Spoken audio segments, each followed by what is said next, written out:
Salut, aujourd'hui nous allons essayer de voir comment nous pouvons utiliser l'outil digitalisation ou numérisation sur QGIS, qui peut être très intéressant pour ceux par exemple qui veulent travailler sur une problématique donnée, peut-être représentation de parcelles agricoles, ou pour ceux qui travaillent dans des agences d'urbanisme, d'essayer de mettre en valeur certains espaces par rapport à d'autres en utilisant des couches d'OpenStreetMap et en créant d'autres couches shapefile au-dessus de celles-ci avant de les exporter. Et pour cela, nous pouvons déjà commencer par ouvrir OpenStreetMap à partir de QGIS, par exemple en allant sur Internet, OpenLayer Plugin, OpenStreetMap, que vous pouvez ouvrir directement. Là, nous avons déjà fait. Et à partir de là, vous pouvez aller dans, une fois que OpenStreetMap a été ouvert et que vous avez déjà fait un zoom sur l'espace en particulier dans lequel vous souhaitez effectuer votre travail, et vous pouvez aller directement sur couche, créer une nouvelle couche shapefile.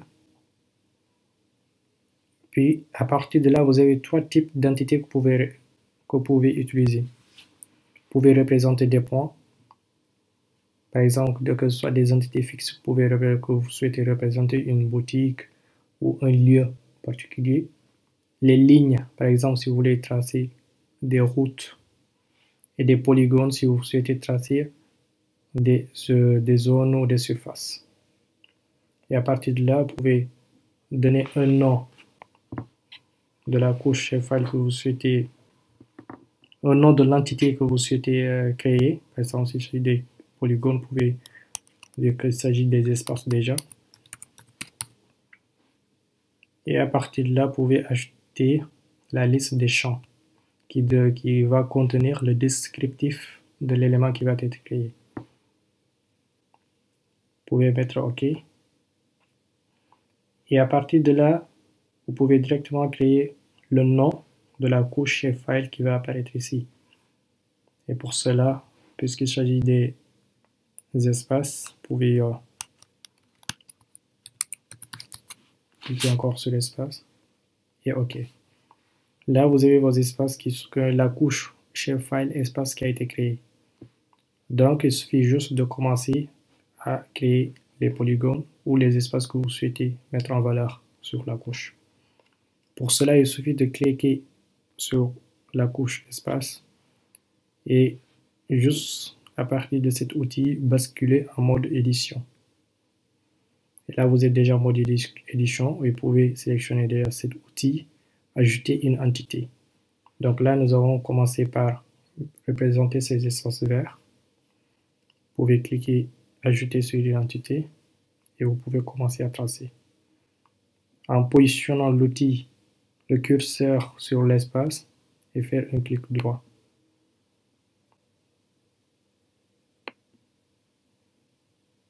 Si vous arrivez jusqu'à l'espace que vous allez contourner, faites un clic gauche pour valider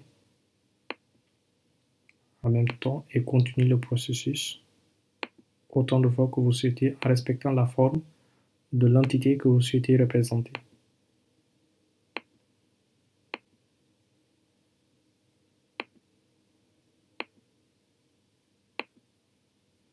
Pour relâcher, vous faites juste arriver jusqu'au bout, cliquez une deuxième fois pour sélectionner et faire un clic droit pour relâcher. Et là, vous donnez un identifiant qui est obligatoirement un chiffre. Et à partir de là, vous pouvez donner le nom de cet espace. Là, puisqu'il n'y en a pas, nous espace vert.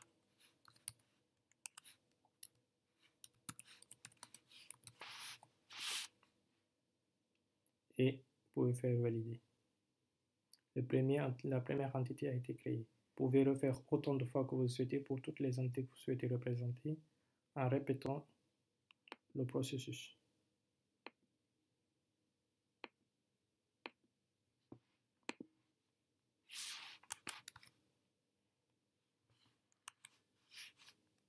Vous pouvez mettre OK pour valider. Une fois ces couches ont été créées, pouvez cliquer sur mode édition, puis enregistrer la couche. Là, nos espaces ont été digitalisés. Et pour maintenir un certain degré de précision, vous pouvez aller sur Préférences, Options d'accrochage, Couche, avec une tolérance de quelques millimètres. Vous pouvez mettre en utilisant soit les unités de la carte ou les pixels.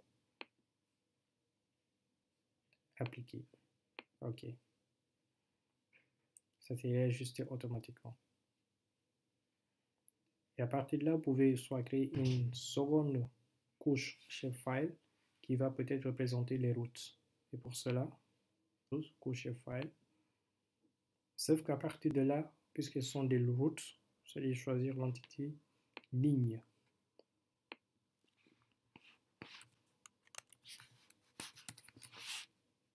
Et en ajoutant le champ entité route, enregistrer en même temps la couche dans votre dossier. Voilà. Et pour cela, vous pouvez répéter la même chose, cliquez sur la route couche, basculer en mode édition. Si vous souhaitez représenter la A3, vous pouvez cliquer sur ajouter une entité. Ici, et glisser. Et pour relâcher, cliquez, faire un clic droit. Le numéro de l'entité et la route A3.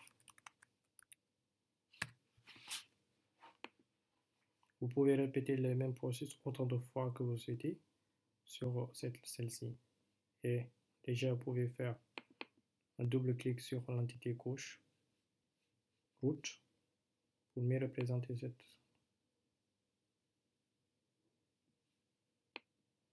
Là, vous pouvez changer la couleur.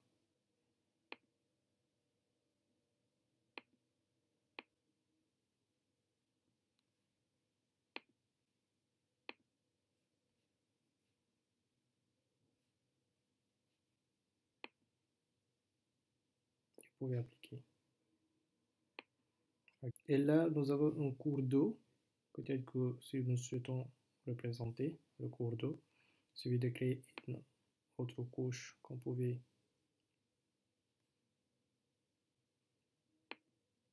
appeler couche Shapefile en représentant aussi, en utilisant peut-être la ligne, puisque les formes sont bien réparties.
Et le nom du fleuve, c'est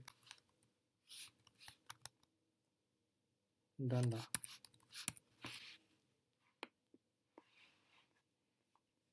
Pour faire un double clic pour la couleur de l'eau.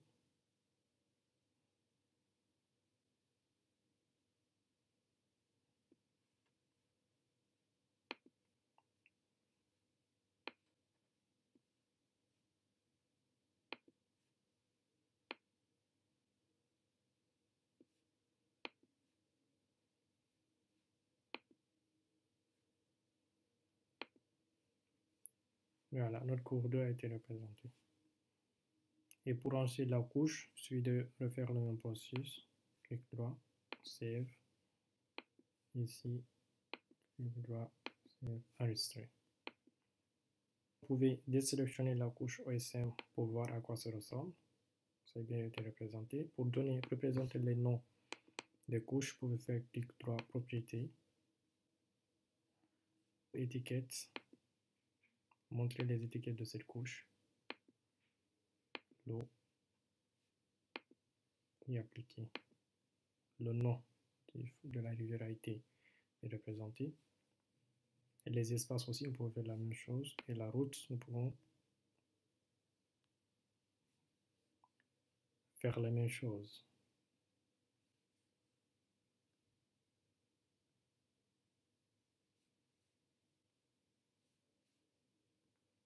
C'est la A3.